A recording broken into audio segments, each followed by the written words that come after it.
রোজা নাই, লাল শালু পড়ে থাকে, চুলে ঝুটি বেঁধে থাকে, আছে না নাই? দো দিল বান্দা কালমা চোরে, না পায় শ্মশান না পায় ঘরে, দিন থাকিতে আয়রে পথে ছাইড়া দে ভণ্ডামি ভণ্ডামি ভণ্ডামি ভণ্ডামি, ছাইড়া দে ভণ্ডামি।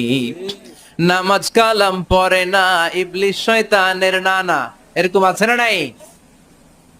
নামাজ রোজা নাই, এদের নামাজ লাগে না, রোজা লাগে না, শরিয়া লাগে না, ইসলাম লাগে না, সুন্নাহ লাগে না, চুলে জট পাকানো, গোসলও করে না। এমন পীর নাকি আছে সারা বছর গোসল করে না? হ্যাঁ, খাটাস,